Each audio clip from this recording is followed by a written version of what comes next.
ತಮ್ಮನ ನೋಡಲು ರೂಮಿನ ಕಡೆಗೆ ನಡೆದನು ಆಕಾಶ್ ಇಶಾನ್ ಜೊತೆ. ಇರುವವರಲ್ಲಿ ಅಭಿಯೊಬ್ಬನೇ ಆಕಾಶ್ಗಿಂತ ಕಡಿಮೆ ವಯಸ್ಸಿನ ಅಂತರ ಹೊಂದಿದ್ದವನು. ಚಿಕ್ಕಂದಿನಿಂದಲೂ ಅಭಿಗೆ ಆಕಾಶ್ ತೀರಾ ಆಪ್ತವಾದವನು.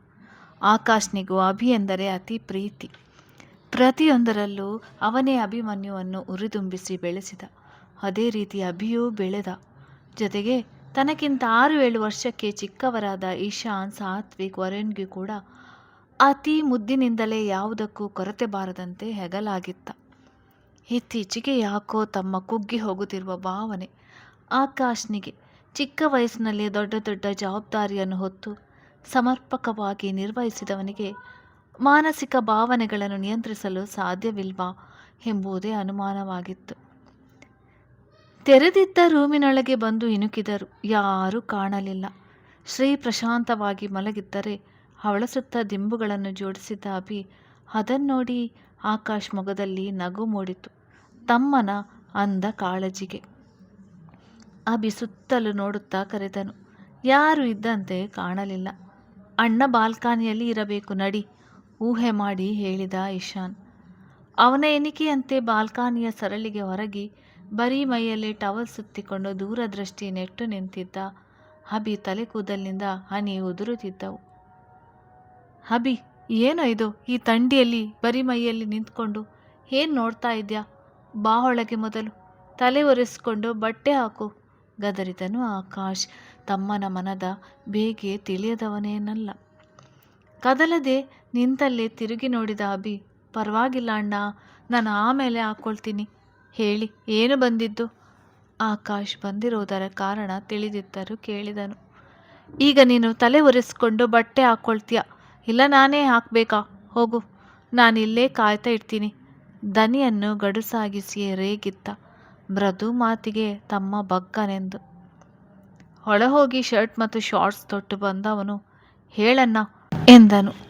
ಟವೆಲಿನಲ್ಲಿ ತಲೆ ಒರೆಸಿಕೊಳ್ಳುತ್ತಾ ಆಕಾಶ್ ಮುಂದೆ ಕೂತು, ಯಾಕೆ ಕಣ್ಣೆಲ್ಲ ಕೆಂಪಾಗಿದೆ? ಇಷ್ಟೊತ್ತು ಅಳ್ತಿದ್ದ, ಊಟ ಮಾಡಿಲ್ವಂತೆ. ಒಂದು ಸರಿ ಹೋಗಿ ಕನ್ನಡಿ ನೋಡು, ಹೇಗಾಗಿದ್ಯಾ ಅಂತ. ಮಾತು ಗಂಭೀರವಾಗಿದ್ದರೂ ಕಾಳಜಿಯೂ ಇತ್ತು. ಅವನ ಮಾತಿಗೆ ಉತ್ತರಿಸಲಾಗಲಿಲ್ಲ. ಅಭಿ ಸುಮ್ಮನೆ ದೃಷ್ಟಿ ಬದಲಾಯಿಸಿ ಕುಳಿತನು. ಮನೆಯವರ ಮೇಲೆ ಕಿರುಚುವುದರಿಂದ, ಜಗಳ ಮಾಡುವುದರಿಂದ ಹೀಗೆ ಕೊನೆಗೆ ನೀನೇ ನೊಂದುಕೊಂಡು ಇಲ್ಲಿ ಒಬ್ಬನೇ ಬಂದು ಅಳುವುದರಿಂದ ಯಾವ ಸಮಸ್ಯೆಗೂ ಪರಿಹಾರ ಸಿಗೋಲ್ಲ ಅಭಿ. ಯಾಕಿಷ್ಟು ಕೋಪ ನಿಂಗೆ? ತಮ್ಮನ ಮನಸ್ಥಿತಿ ಅರ್ಥ ಮಾಡಿಕೊಳ್ಳಲು ನೋಡಿದನು. ಗೊತ್ತಾಗ್ತಿಲ್ವಾ ಅಣ್ಣ, ನನಗೆ ಏನಾಗ್ತಿದೆ ಗೊತ್ತಿಲ್ಲ. ಶ್ರೀ ವಿಚಾರ ಬಂದರೆ ನನಗೆ ಸಹಿಸೋಕ್ಕೆ ಆಗೋಲ್ಲ. ಅವಳ ಬಗ್ಗೆ ಹಗುರವಾಗಿ ಕಾಣೋದು, ಮಾತನಾಡೋದು, ಹೀಯಾಳಿಸೋದು ನನಗೆ ಇಷ್ಟ ಆಗೋಲ್ಲ. ಅವಳ ಕಣ್ಣೀರು ನೋಡಿದರೆ ನನ್ನನ್ನು ನಾನೇ ಮರೆತು ಬಿಡ್ತೀನಿ. ಅವಳು ಖುಷಿಯಿಂದ ಇದ್ದರೆ ಸಾಕಪ್ಪ. ಏನೋ ಸಾಧನೆ ಮಾಡಿದ ಅನುಭವ ಇರುತ್ತೆ. ಯಾವುದೋ ಗುಂಗಿನಲ್ಲಿ ಇದ್ದವನಂತೆ ವಿವರಣೆ ನೀಡುತ್ತಿದ್ದನು. ಯಾಕೆ ಹಾಗೆ? ನಗು ಬಂಧಿಸಿ ಕೇಳಿದನು ಆಕಾಶ್, ತಮ್ಮನ ಮನದ ಮರ್ಮ ಹೊರಹಾಕಲು. ಗೊತ್ತಿಲ್ಲ ಎಂಬಂತೆ ತಲೆ ಆಡಿಸಿದನು ಅಭಿಮನ್ಯು. ಯಾಕೆ ಹೀಗೆ ಆಗ್ತಿದೆ ಅಂತ ಯಾವಾಗಲಾದರೂ ಯೋಚನೆ ಮಾಡಿದ್ಯಾ ಅಭಿ? ಮತ್ತೊಂದು ಪ್ರಶ್ನೆ ಆಕಾಶ್ನದೇ. ಯಾವತ್ತೂ ಯೋಚನೆ ಮಾಡಬೇಕು ಅಂತ ಅನಿಸಿಲ್ಲ ಅಣ್ಣ. ಬಹುಶಃ ಈ ಕೆಲವು ದಿನಗಳಲ್ಲಿ ನನ್ನ ಅವಳ ನಡುವೆ ಬೇರೆ ಒಂದು ಬಂಧ ಏರ್ಪಟ್ಟಿರಬಹುದು. ಅದು ನಿಮ್ಮ ಕಣ್ಣಿಗೆ ಹೇಗೆ ಕಾಣಿಸ್ತದೆ ಎಂದು ಗೊತ್ತಿಲ್ಲ. ಆದರೆ ಅದರ ಬಗ್ಗೆ ತನಿಖೆ ನಡೆಸಲು ಆ ಸ್ಥಾನದಲ್ಲೂ ನಾನಿಲ್ಲ. ಹೇಗಿದ್ದರೂ ಏನಾದರೂ ಅವಳು ನನ್ನ ಹೆಂಡತಿ, ನಾನು ಅವಳ ಗಂಡ ಅಷ್ಟೇ ವಾಸ್ತವ. ನಿರ್ಭಾವಕವಾಗಿ ತನ್ನದೇ ಧ್ಯಾನದಲ್ಲಿ ನುಡಿದನು. ಅಂದರೆ ನೀನು ಶ್ರೀನಿಕನ ಪ್ರೀತಿ ಮಾಡ್ತಿಲ್ವಾ? ಅವಳ ನಿನ್ನ ಸಂಬಂಧ ಬರೀ ಕರ್ತವ್ಯ ಎಂದು ಭಾವಿಸಿದ್ಯಾ? ಸುಳ್ಳು ಹೇಳಬೇಡ ಅಭಿ, ನುಬ್ಬು ಬೆಸೆದು ಕೇಳಿದನು. ಇಲ್ಲ ಅಂದರೆ ತಪ್ಪಾಗ್ಬೋದು, ಹೌದು ಎಂದರೆ ಕಾರಣ ಬೇಕಾಗ್ಬೋದು. ಏನೋ ಬಿಡು, ಈಗ ಹೌದು ಎಂದರೂ ಇಲ್ಲ ಅಂದರೂ ಬದಲಾಗಬೇಕಾಗಿರುವುದು ಏನಿದೆ? ಬಿಡು ಆ ವಿಷಯನ. ಈಗ ವಿಷಯದ ಬಗ್ಗೆ ದೃಢತೆ ಇದ್ದರೂ ಮಾತು ಮರೆಸಲು ನೋಡಿದ. ಈಗ ಆಕಾಶ್ ದೃಷ್ಟಿ ಅಭಿಯಿಂದ ಇಶಾನ್ ಕಡೆ ಹರಿಯಿತು. ಹಲೋ, ನಾನು ಮದುವೆ ಆಗಿರೋನೆ, ಅದು ಕೂಡ ಲವ್ ಮಾಡಿ. ನೀವು ಮಾತುಕತೆ ಮುಂದುವರಿಸಿ. ಪರೋಕ್ಷವಾಗಿ ತಾನು ಇಲ್ಲೇ ಇರುವೆ ಎಂದು ಸನ್ನೆ ಮಾಡಿದ ಇಶಾನ್. ಅಲ್ಲ ಅಭಿ, ನೀನು ಅವರೆಲ್ಲರ ಜೊತೆ ಅನಾವಶ್ಯಕ ಮಾತು ಬೆಳೆಸಿ ಕೂಗಾಡಿ ಇಲ್ಲಿಗೆ ಬರುವುದರ ಬದಲು ಮೌನವಾಗಿ ನಿನ್ನ ಹೆಂಡತಿ ಜೊತೆ ಸಂಭಾಷಣೆ ಮಾಡಿದರೆ ಆಗೋದು. ನಿಂಗೆ ಯಾರು ಹೇಳಿದ್ದು? ಇಂಚರ ಪ್ರಣತಿ ಬಗ್ಗೆ ನಮ್ಮನೆಯವರು ಹೇಳಿದ್ರಾ ಅಥವಾ ನೀನೇ ನೋಡಿದ? ಶ್ರೀನೇ ಹೇಳಿದ್ದು ಅನ್ನ. ಅವಳು ಮಾಮೂಲಿಯಾಗಿ ನನಗೆ ಹೇಳಿದರೆ ನಾನು ಇಷ್ಟೊಂದು ಕೋಪ ಮಾಡಿಕೊಳ್ತಿರ್ಲಿಲ್ಲ. ಆದರೆ ಅವಳು ನನ್ನ ಬಿಗಿಯಾಗಿ ಬಳಸಿ ಕಣ್ಣೀರು ಹಾಕ್ಕೊಂಡು ನನ್ನ ಬಿಟ್ಟು ಹೋಗಬೇಡಿ ಅಂತಿದ್ದಾಳೆ. ಅಂದರೆ ಅವಳ ಮನಸ್ಸಿಗೆ ಇವರೆಷ್ಟು ನೋವು ಮಾಡಿರಬೇಕು ಹೇಳಿ. ಅವಳ ತಪ್ಪಿದ್ರೆ ಎಲ್ಲರ ಮುಂದೆ ಹೇಳಿ ಬುದ್ಧಿ ಹೇಳಲಿ, ಅಥವಾ ಬಾಕಿ ಸಮಯದಲ್ಲಿ ಬೈಯಲಿ. ಅದೇ ಬಿಟ್ಟು ಮನೆಯಲ್ಲಿ ಯಾರೂ ಇಲ್ಲದ ಸಮಯದಲ್ಲಿ ಬಾಯಿಗೆ ಬಂದಂತೆ ಬೈದು ಹೊಡೆದು ಮಾಡಿದ್ದು ಸರಿನಾ ಹೇಳಿ? ಅದರ ಜೊತೆಗೆ ಪ್ರಣತಿ ಸೇರಿ ಅಂಗಿಸೋದು, ಚಾಡಿ ಹೇಳಿಕೊಡೋದು ಏನಿದೆ? ಅವಳ ಕೋಪ ಏನಿದ್ರೂ ನನ್ನ ಮೇಲೆ, ಅದನ್ನು ಶ್ರೀನಿಕಾ ಮೇಲೆ ಯಾಕೆ ತೋರಿಸಬೇಕು? ಅವರಮ್ಮನಿಗೇನೂ ಗೊತ್ತಿಲ್ಲ, ಇಂಚರ ಪ್ರಣತಿಗೆ ಗೊತ್ತಿಲ್ವಾ? ಶ್ರೀ ಪರಿಸ್ಥಿತಿ, ಅವಳ ಆರೋಗ್ಯದ ಬಗ್ಗೆ ಗೊತ್ತಿದ್ದು ಇವರು ತಮಾಷೆ ಮಾಡ್ತಾರೆ ಅಂದರೆ ನಾನು ನೋಡಿಕೊಂಡು ಹೇಗಿರಬೇಕು ಎಂದವನ ಮನಸ್ಸು ಶ್ರೀ ಆಡಿದ ಮಾತನ್ನು ನೆನೆದು ಪದೇ ಪದೇ ದ್ರವಿಸುತ್ತಿತ್ತು. ಹಾಂ ಸರಿ, ಮುಂದೆ? ಈ ಬಾರಿ ತಾನು ಗಂಭೀರನಾದ ಆಕಾಶ್. ಮುಂದೆ ಏನನ್ನ? ಸಮರ್ಥ್ ಬಂದ ಮೇಲೆ ಇರೋ ವಿಷಯ ಹೇಳ್ತೀನಿ. ಇಷ್ಟು ದಿನ ಗಂಡ ಹೆಂಡತಿ ನಡುವೆ ಬಿರುಕು ತರಬಾರ್ದು ಅಂತ ಸುಮ್ಮನೆ ಇದ್ದೆ. ಅವನ ಹೆಂಡತಿಗೆ ಅವನೇ ಅದೇನು ಶಿಕ್ಷೆ ಕೊಡ್ತಾನೋ ಕೊಡಲಿ. ಅವನು ಸಾತ್ವಿಕ್ ಥರ ನನ್ನ ಹೆಂಡತಿನ ಯಾಕೆ ಹೊಡೆದೆ ಅಂತ ಬಂದರೆ ಅವನಿಗೆ 2 ಕೊಡ್ತೀನಿ ಅಷ್ಟೆ. ಸಮರ್ಥ್ನ ಮನಸ್ಸು ಅರಿತಿದ್ದ ಅಬಿಗೆ ಅವನ ಹೆಂಡತಿಯನ್ನು ವಹಿಸಿಕೊಳ್ಳುವ ಸಾಧ್ಯತೆ ಕಡಿಮೆ ಎಂದೇ ಅನಿಸಿತು. ಇಂಚರನ ವಿಷಯ ಮರೆತಿದ್ಯಾ ಅನಿಸುತ್ತೆ. ಅವಳ ಗಂಡ ನಮ್ಮ ತಮ್ಮನೇ, ಈ ಮನೆಯಲ್ಲಿ ಇದ್ದಾನೆ. ಅವರ ಬಗ್ಗೆ ಏನಾದರೂ ಹೇಳು, ಅವರನ್ನು ಸುಮ್ಮನೆ ಬಿಡ್ತೀಯಾ? ಅವನ ಮನಸ್ಸಿನಲ್ಲಿ ಏನಿದೆ ಅರಿಯಲು ನೋಡಿದ. ನಿಜ ಹೇಳಬೇಕು ಅಂದರೆ ನನಗೆ ಶ್ರೀನಿಕಾ ಹೆಂಡತಿ ಆಗುವ ಮುಂಚೆ ಸಾತ್ವಿಕ್ಗೆ ನಾದಿನಿ ಆಗಬೇಕು. ನನಗಿಂತ ಮುಂಚೆ ಅವನೇ ಮುಂದೆ ಬಂದು ಇಂಚರಳಿಗೆ ಬುದ್ಧಿ ಹೇಳಬೇಕಾಗಿತ್ತು. ಆದರೆ ಅವನು ಕೂಡ ನಾಟಕ ನೋಡೋ ಥರ ನೋಡಿಕೊಂಡು ನಿಂತಿದ್ದಾನೆ ಹೊರತು ಅವನ ಹೆಂಡತಿಯನ್ನಾಗಲಿ ಅತ್ತೆಯನ್ನಾಗಲಿ ಪ್ರಶ್ನೆ ಮಾಡಲಿಲ್ಲ. ಅದಕ್ಕೆ ನಾನೇ ನೇರವಾಗಿ ಮಾತನಾಡಬೇಕಾಯಿತು. ಕೊನೆಗೆ ನನ್ನ ವಿರುದ್ಧವೇ ಬಂದ. ವಿಷಾದನೀಯ ನಗು ಮೂಡಿತು ತಮ್ಮನ ಕುರುಡು ಪ್ರೀತಿ ನೆನೆದು. ಅವನದು ಲವ್ ಮ್ಯಾರೇಜ್ ಅಭಿ. ಹೆಂಡತಿ ಅಂದರೆ ಪ್ರೀತಿ ಇದೆ, ಅದಕ್ಕೆ ನಿನ್ನ ವಿರುದ್ಧ ಹಾಗೆ ಹೇಳಿದ್ದಾನೆ ಅಷ್ಟೇ, ಉದ್ದೇಶಪೂರ್ವಕವಾಗಿ ಅಲ್ಲ. ಈಗಾಗಲೇ ಸಹೋದರರ ನಡುವೆ ಮೂಡಿರುವ ಬಿರುಕು ಕಡಿಮೆ ಮಾಡಲು ನೋಡಿದ ಆಕಾಶ್. ದೊಡ್ಡವರು ಹೇಳ್ತಾರಲ್ಲ, ಕೂಡಿ ಬಾಳಿದ್ರೆ ಸ್ವರ್ಗ ಸುಖ ಅಂತ. ಅದು ಕೇಳೋಕ್ಕೆ ಚೆನ್ನಾಗಿದೆ, ಬಿಟ್ಟರೆ ಜೀವನದಲ್ಲಿ ಈ ರೀತಿ ಬದುಕುವುದು ತುಂಬ ಕಷ್ಟ ಇದೆ. ಕುಟುಂಬದಲ್ಲಿ ಯಾರೋ ಒಬ್ಬರು ಇಬ್ಬರು ಕೆಲವರು ಮಾತ್ರ ಎಲ್ಲರೂ ಚೆನ್ನಾಗಿರಲಿ ಒಗ್ಗಟ್ಟಿರಲಿ ಅನ್ನೋದು. ಇನ್ನೆಲ್ಲ ನೋಡೋಕ್ಕೆ ಸುತ್ತಲೂ ಜನ ಇರಲಿ, ಸುಖ ಶಾಂತಿ ನೆಮ್ಮದಿ ನಮಗೆ ಅಷ್ಟೇ ಇರಲಿ ಅಂತಾರೆ. ಶ್ರೀನಿಕಾ ಯಾವಾಗಲೂ ಹೇಳೋಳು, ಶ್ರೀಮಂತರ ಮನೆಯಲ್ಲಿ ಪ್ರೀತಿ ವಿಶ್ವಾಸಕ್ಕೆ ಬೆಲೆ ಇರೋಲ್ಲ ಅಂತ.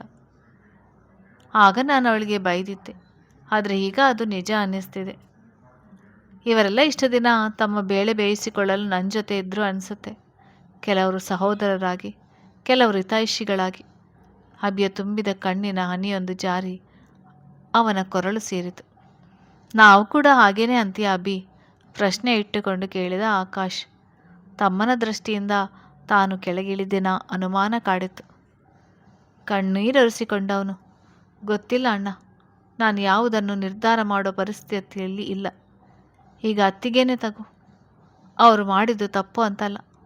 ನಾನು ಹೋಗುವಾಗ ಹಾಲ್ನಲ್ಲೇ ನಿಂತೆ ಎಲ್ಲರಿಗೂ ಕೇಳಿಸುವ ರೀತಿಯೇ ಜೋರಾಗಿ, ಶ್ರೀನಿಕಾಗೆ ಹುಷಾರಿಲ್ಲ, ರೂಮಿಗೆ ಊಟ ಕೊಡಿ, ಅವಳು ಕೆಳಗಡೆ ಬರೋದು ಬೇಡ ಅಂತ ಹೇಳಿ ಹೋದೆ. ಯಾಕೆ ಗೊತ್ತಾ? ಅತ್ತಿಗೆ ಮರೆತರೋ ಮನೆಯಲ್ಲಿರುವ ಯಾರಾದ್ರೊಬ್ಬರಾದರೂ ಅವಳ ಕಾಳಜಿ ಮಾಡ್ಬೋದು ಅನ್ನೋ ನಂಬಿಕೆಯಲ್ಲಿ ಹೇಳಿ ಹೋದೆ. ಆದರೆ ಇವರೆಲ್ಲ ಬೆಳಿಗ್ಗೆ ಬೇಡ ಮಧ್ಯಾಹ್ನ ಊಟಕ್ಕೆ ಕರೆದಿಲ್ಲ, ಸಂಜೆ ಕಾಫಿಗೂ ಕರೆದಿಲ್ಲ, ಕೊನೆಗೆ ರಾತ್ರಿ ಊಟಕ್ಕೂ ಅವರೇನು ಕರೆತಿರಲಿಲ್ಲ ಬಿಡಿ. ಒಂದು ರೀತಿ ನನ್ನ ಹೆಂಡತಿ ನನಗೆ ಮಾತ್ರ ಸೇರಿದವಳು, ಅವಳ ಜವಾಬ್ದಾರಿ ನಂದಷ್ಟೇ ಅನ್ನುವ ಭಾವನೆ ಇವರದೆಲ್ಲ. ಅಭಿಯ ಧ್ವನಿಯಲ್ಲಿ ಆಕ್ಷೇಪಣೆ ಇತ್ತೋ ಬೇಸರ ಇತ್ತೋ ಗೊತ್ತಿಲ್ಲ. ಮನುಷ್ಯನ ಮನಸ್ಸು ಮರ್ಕಟದಂತೆ. ಇಷ್ಟು ದಿನ ಅಭಿ ಶ್ರೀ ಅಂತಿದ್ದ ದೊಡ್ಡಮ್ಮ ನಾನು ಅತ್ತಿಗೆಯ ಪ್ರಶ್ನೆ ಮಾಡಿದಾಗ ಅವರ ಸೊಸೆ ಅಂತ ವಹಿಸಿಕೊಂಡು ಶ್ರೀನಿಕಾ ಆರೋಗ್ಯವೇ ಮರೆತು ಮಾತನಾಡಿದರು. ಅಪ್ಪ ಅಮ್ಮ ದೊಡ್ಡಪ್ಪ ಕೂಡ ಎಲ್ಲಿ ನಾನು ಇಂಚರ ಪ್ರಣತಿ ಹೊರಗಾಕಿದ್ರೆ ಸಾತ್ವಿಕ್ ಮನೆ ಬಿಟ್ಟು ಹೋಗಿ ಸನ್ನಿಧಿ ಮದುವೆ ಬೇರೆ ಕಡೆ ನಡೆಸುವರು ಅಂತ ಮನೆಯವರ ಮುಂದೆ ನಮ್ಮನ್ನೇ ಕೀಳು ಮಾಡಿದರು. ಎಲ್ಲರೂ ಅಷ್ಟೇ, ಅವರವರ ಮೂಗಿನ ನೇರಕ್ಕೆ ಅವರೇ ಸರಿ. ನನಗೆ ಸಾಕಾಗಿದೆ ಅಣ್ಣ. ನಾನು ನಿಮಗೂ ಅದೇ ಹೇಳೋದು, ಇಶುಗೂ ಅದೇ ಹೇಳೋದು. ನಿಮ್ಮ ಹೆಂಡತಿಯರು ಒಳ್ಳೆಯವರು ಕೆಟ್ಟವರು, ನಿಮ್ಮ ಕೊನೆವರೆಗೂ ಬರುವುದು ಅವರಷ್ಟೇ. ಇನ್ನೆಲ್ಲ ನೆಪಕ್ಕಷ್ಟೇ ಜೊತೆ ಇರ್ತಾರೆ. ನಿಮ್ಮ ಭವಿಷ್ಯದ ಕಡೆ ಗಮನ ಕೊಡಿ. ನನ್ನ ಸ್ಥಿತಿ ನಿಮಗೆ ಬರುವುದು ಬೇಡ. ಬೇಡಿಕೆ ಇಟ್ಟನೋ ಭವಿಷ್ಯಕ್ಕೆ ಆಶ್ವಾಸನೆ ಇಟ್ಟನೋ ಅವರಿಗಷ್ಟೇ ಗೊತ್ತು. ಒಬ್ಬರು ಕೈಲಾಗದವರು ನಮ್ಮ ಸಹಾಯ ಬಯಸಿದಾಗ ಮಾಡುವುದಷ್ಟೇ ನಮ್ಮ ಕೆಲಸ ಅಭಿ. ನಾವು ಸಹಾಯ ಮಾಡಿದ್ದೀವಿ ಅಂತ ವಾಪಸ್ ಅವರಿಂದ ಲಾಭನ ಬಯಸಿದ್ರೆ ಅದು ಸಹಾಯ ಹೇಗೆ ಆಗುತ್ತೆ? ಸಾಲ ಆಗೋದಿಲ್ವಾ? ನಾನು ಯಾವುದರ ಬಗ್ಗೆ ಹೇಳಿದ್ದೀನಿ ಅಂತ ನಿಮಗೆ ಅರ್ಥ ಆಗಿದೆ ಅಂದ್ಕೊಂಡಿದ್ದೀನಿ. ತಮ್ಮನ ಹೆಗಲ ಮೇಲೆ ಕೈ ಇಟ್ಟು. ತೊಂದರೆ ಆಗಿದೆ, ಇಲ್ಲ ಅಂತ ನಾನು ಹೇಳೋಲ್ಲ. ಆದರೆ ಈ ತೊಂದರೆ ಪರಿಹರಿಸದಿದ್ದರೂ ಪರವಾಗಿಲ್ಲ. ಆದರೆ ತೊಂದರೆಯಿಂದ ದೂರ ಸರಿಯೋ ನಿರ್ಧಾರ ಮಾತ್ರ ಮಾಡಬೇಡ ಅಷ್ಟೇ. ಉಳಿದದ್ದು ನಾಳೆ ಮಾತನಾಡೋಣ. Good night. ಬಾಯ್ ಇಶು. ಅಭಿಯ ಮನಸ್ಸಿಗೀಗ ಏನು ಹೇಳಿದ್ರೋ ತಪ್ಪಾಗಿ ಕಾಣ್ತದೆ ಎಂದು ಸಣ್ಣ ಸಲಹೆ ಕೊಟ್ಟು ಚಿಕ್ಕ ತಮ್ಮನೊಂದಿಗೆ ಹೊರ ನಡೆದ ಆಕಾಶ್. ಮನದ ತುಮುಲಕ್ಕೆ ಉತ್ತರ ಹುಡುಕುವ ಹಾದಿಯಲ್ಲಿರುವ ಅಭಿಯ ನೋಟ ದಿಗಂತದ ಕಡೆಗೆ. ಮುಂಜಾನೆಯ ಸಮಯಕ್ಕೆ ಬೇಗನೆ ಎಚ್ಚರಾಗಿದ್ದ ಶ್ರೀನಿಕಾ ಮೇಲೇಲದೆ ಇನ್ನೂ ಮಲಗಿದ್ದ ಅಭಿಯ ಜೊತೆ ಸುಮ್ಮನೆ ಮುದುರಿ ಮಲಗಿದ್ದಳು. ಬೇಗ ಎದ್ದು ಕೆಳ ಹೋದರೆ ಎಲ್ಲಿ ನೆನ್ನೆಯಂತೆ ಮತ್ತೆ ಬೈದ್ರೆ ಎಂಬ ಭಯದಲ್ಲೇ. ಮಾಮೂಲಿ ಸಮಯಕ್ಕೆ ಎಚ್ಚರಾದ ಅಭಿ ಎದೆಯ ಮೇಲೆ ಹರಿದಾಡುವ ಕೈಚಲನೆ ನೋಡಿ, ಶ್ರೀ, ಯಾಕೆ ನಿದ್ದೆ ಬರ್ತಿಲ್ವಾ? ತಲೆನೋವಾ? ಹಣೆ ಕುತ್ತಿಗೆ ಮುಟ್ಟಿ ನೋಡುತ್ತಾ ಕೇಳಿದನು. ಮುದ್ದಾಗಿ ನಕ್ಕವಳು. ನಾನು ಆಗಲೇ ಎದ್ದಿದ್ದೆ. ನೀವು ಇನ್ನೂ ಮಲಗಿದ್ರಲ್ಲ, ಅದಕ್ಕೆ ನೀವು ಎದ್ದೇಳಿ ಅಂತ ಸುಮ್ಮನೆ ಇದ್ದೆ. ನಿಮ್ಮದು ನಿದ್ದೆ ಆಯಿತಾ? ಇವತ್ತು ನೀವೇ ಲೇಟ್. ನೆನ್ನೆ ಅದನ್ನು ಮರೆತು ಮಾಮೂಲಿಯಾಗಿದ್ದ ಮಡದಿಯ ನೋಡಿ ಎಷ್ಟೋ ಸಮಾಧಾನ ಅಭಿಗೆ. ಈಗ ಹೇಗಿದೆ? ತಲೆನೋವು ಏನಾದರೂ ಇದೆಯಾ? ಆಸ್ಪತ್ರೆಗೆ ಹೋಗೋಣವಾ? ಅವಳ ಕ್ಷೇಮವೇ ಮೊದಲು ಅವನಿಗೆ. ಇಲ್ಲ, ಈಗ ಚೆನ್ನಾಗೇ ಇದ್ದೀನಿ. ನೀವು ಯಾವಾಗ ನನ್ನ ಆಸ್ಪತ್ರೆಯಿಂದ ಕರ್ಕೊಂಡು ಬಂದ್ರಿ? ನನ್ನ ಎದ್ದೇಳಿಸಲೇ ಇಲ್ಲ. ತುಂಬ ನಿದ್ದೆ ಬಂದು ಬಿಟ್ಟಿದೆ ನನಗೆ. ಎಚ್ಚರವೇ ಆಗಲಿಲ್ಲ. ಮುದ್ದಾಗಿ ನುಡಿದಳು. ಇನ್ನೂ ಅವನ ಅಂಟಿಕೊಂಡೆ. ಅವಳಗೆಲ್ಲ ಹಿಂಡಿದವನು, ನೀನು ಆಸ್ಪತ್ರೆಯಲ್ಲಿ ಊಟ ಮಾಡಿದ್ಯಲ್ಲ, ಅದಕ್ಕೆ ಮಲಗಲಿ ಅಂತ ಹಾಗೇ ಕರ್ಕೊಂಡು ಬಂದೆ. ಈಗ ತಡ ಆಗಿದೆ, ನಡಿ ಬೇಗ. ಯೋಗಾಸನ, ಪ್ರಾಣಾಯಾಮ, ಧ್ಯಾನ ಮಾಡೋದು ಹೇಳಿಕೊಡ್ತೀನಿ. ನಾಳೆಯಿಂದ ನನ್ನ ಜೊತೆನೇ ಮಾಡುವಿ ಅಂತೆ. ಅವಳ ಸಮೇತ ಎದ್ದು ಕೂತು ಅವಳ ಭುಜ ಹಿಡಿದು ಎದ್ದು ನಿಲ್ಲಿಸಿದನು. ಸರಿ ನಡೀರಿ. ಗಂಡನ ಮಾತನ್ನು ಶಿರವಾಯಿಸಿ ಪಾಲಿಸುವಂತೆ ತಲೆ ಆಡಿಸಿ ಮುಂದೆ ಹೋದಳು. ಹೇ, ಮೊದಲು ಹಲ್ಲುಜ್ಜಿ ಮುಖ ತೊಳೆದು ಯೋಗ ಬಟ್ಟೆ ಕಬೋರ್ಡ್ನಲ್ಲಿದೆ, ಹಾಕ್ಕೊಂಡು ಬಾ. ಹೀಗೆ ಎದ್ದ ತಕ್ಷಣ ಹಾಗೆ ಕೆಳಗೆ ಹೋಗಬಾರ್ದು. ದೊಡ್ಡ ಕಣ್ಣು ಬಿಟ್ಟು ಹೆದರಿಸುವಂತೆ ನೋಡಿದವನು ಅವನ ಸನ್ನೆಗೆ ಬೇಗ ತಯಾರಾಗಿ ಬಂದಳು. ಹಾಲ್ನಲ್ಲಿ ದಿನನಿತ್ಯ ವಾರ್ತೆಯನ್ನು ಚರ್ಚಿಸುತ್ತಿದ್ದ ಮನಮಂದಿ ಕೆಳಗಿಳಿದು ಬರುತ್ತಿದ್ದ ಅಭಿ ಶ್ರೀನಿಗಳನ್ನು ವಿಚಾರಿಸಲು ಕಾಯುತ್ತಿದ್ದರು. Good morning Abhi. Good morning Shri. ಕೋಪ ಮರೆತು ನಗುತ್ತಲೇ ಮಾತನಾಡಿಸಿದರು ರಮೇಶ್. ಅವರ ಮಾತಿನ ಮೇಲೆ ಗಮನ ಕೊಡದೆ, ಶ್ರೀ ಬಾಯಲ್ಲಿ ಗಾರ್ಡನ್ನಲ್ಲಿ ಬಿಸಿಲು ಬರ್ತಿದೆ ನೋಡು, ಅದು ಎಲೆ ಬಿಸಿಲು. ಅಲ್ಲಿ ಯೋಗಾಸನ ಮಾಡಬೇಕು. ಯಾಕೆ ಅಂದರೆ ಸೂರ್ಯನಿಂದ ನಮಗೆ ವಿಟಮಿನ್ ಡಿ ಸಿಗುತ್ತದೆ, ತಿಳಿತಾ? ಕೈ ಹಿಡಿದು ಎಳೆದುಕೊಂಡು ಹೋದನು, ಯಾರ ಕಡೆಗೂ ನೋಟ ಬೀರದೆ.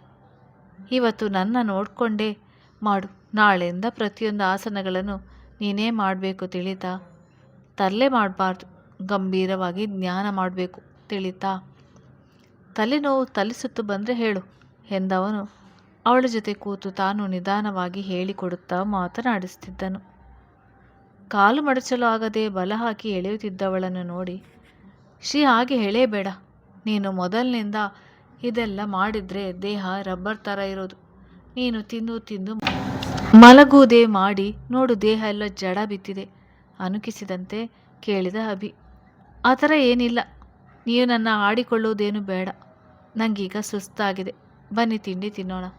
ಒಟ್ಟಿಗೆ ಇಷ್ಟೊಂದು ಆಸನ ಹೇಗೆ ಮಾಡೋದು? ನಾನು ಇದೆಲ್ಲ ಪ್ರೌಢಶಾಲೆಯಲ್ಲಿದ್ದಾಗ ಮಾಡಿದೆ. ಈಗ ಸ್ವಲ್ಪ ಮರೆತಿದ್ದೇನೆ ಅಷ್ಟೇ. ನಾಳೆಯಿಂದ ಯಾವ ಆಸನ ಬೇಕು ನಾನೇ ಹೇಳ್ಕೊಡ್ತೀನಿ, ಬನ್ನಿ ಒಳಗೆ. ಮಹಾಗುರುವಿನಂತೆ ಹೊಗಳಿಕೊಂಡು ಮುಖ ದುಮ್ಮಿಸಿಕೊಂಡು ಕೂತಳು. ಅಸಲಿಗೆ ಅವಳಿಗೂ ಯೋಗ ಮಾಡಲು ಆಗದೆ ಕೂತಿದ್ದಳು. ಕಳ್ಳಂಗೊಂದು ಪಿಳ್ಳೆನಪ. ಅಂತ ನಿನ್ನಂಥವಳ ನೋಡಿ ಹೇಳಿರೋದು ಅನಿಸುತ್ತೆ. ನಡೆ ಸರಿ, ತಿಂಡಿ ಮಾಡು.